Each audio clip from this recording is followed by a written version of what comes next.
What Charles Leclerc just said behind closed doors at Ferrari has completely stunned the team, and Lewis Hamilton is reportedly lost for words. In the already tense atmosphere of Maranello, this bombshell statement from Leclerc could change absolutely everything, from the direction of the SF25's development to the team hierarchy, and possibly the entire dynamic of the 2025 Formula One season. This is not just a disagreement, this is a declaration of independence. So what exactly did Leclerc say? Why did he say it? And how will this affect Hamilton, Ferrari, and the rest of the championship? But before we dive deep into the drama, make sure to give this video a like, subscribe to the channel if you haven't already, and turn on the bell so you never miss a single update.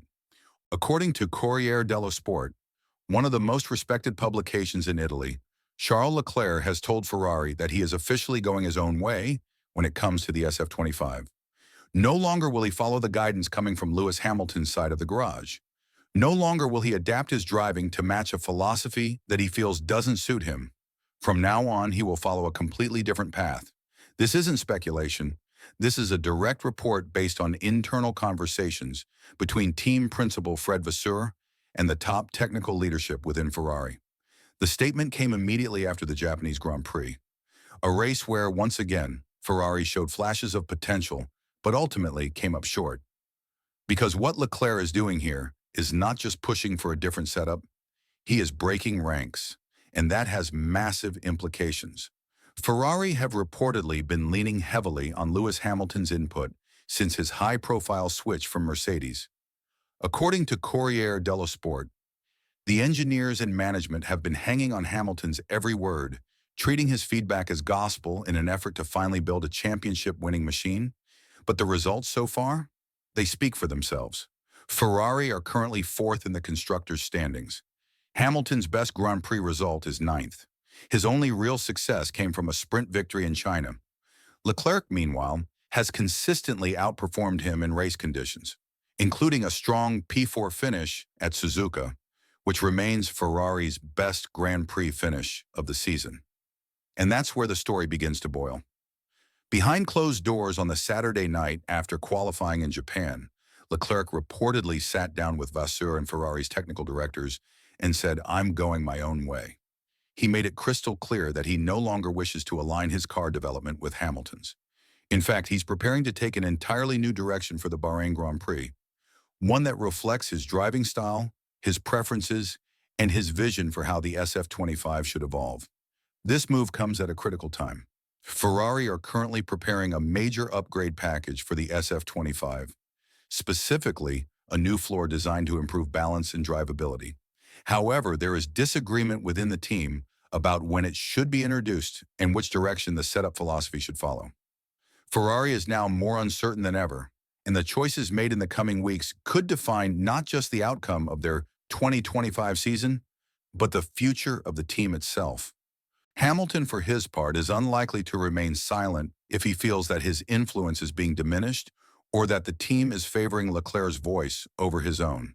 He didn't join Ferrari to play second fiddle. He joined to win, to rebuild, to lead. And if that power is slipping away just 3 races in, we may be seeing the beginning of a conflict that could escalate far beyond just technical disagreements. Moreover, Ferrari's leadership, including team principal Fred Vasseur, now finds themselves in an incredibly delicate position. Do they try to bring both drivers back onto the same page through compromise and negotiation? Or do they lean into the split and attempt to extract the maximum from both, even if it means running 2 different concepts in parallel? It's a strategic dilemma that no top team wants, especially not one that's already chasing Red Bull and McLaren in a Constructors' Championship where every single point counts. Internal disunity is poison. Any wasted potential from either car is a gift to your rivals. Meanwhile, in the driver's title race, this is a golden opportunity for Leclerc.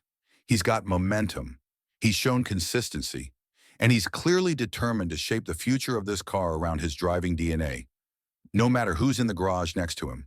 But what if Leclerc's development path proves no better than Hamilton's? What if the upgrades he demands don't translate into performance? In that case, Ferrari may find themselves not only divided, but lost, with no clear direction and 2 frustrated drivers pulling the team apart at the seams. And then there's the pressure of the tifosi. Ferrari fans don't tolerate internal politics well. They expect unity. They expect progress. They expect results. If this divide becomes public and the performance doesn't follow, it could turn ugly. Fast. Meanwhile, Red Bull and McLaren will be watching closely. They'll know that while Ferrari are battling each other, the door remains wide open for them to build an even greater advantage. And let's be honest, in a season where Max Verstappen already looks poised to reclaim dominance, Ferrari cannot afford to be distracted by internal conflict. So, has Ferrari already lost control of its 2025 campaign? Maybe not yet, but the warning signs are flashing. And if this situation continues to spiral without resolution, they might not just lose the championship. They could lose the faith of both of their drivers. Now it's over to you. What do you think? Was Leclerc right to stand his ground and demand a development path that suits him? Has Hamilton lost the leadership position he was promised when he joined Ferrari? And can the Scuderia recover from this internal divide before it causes irreparable damage to their title hopes? Drop your thoughts in the comments. I'm really looking forward to hearing your take.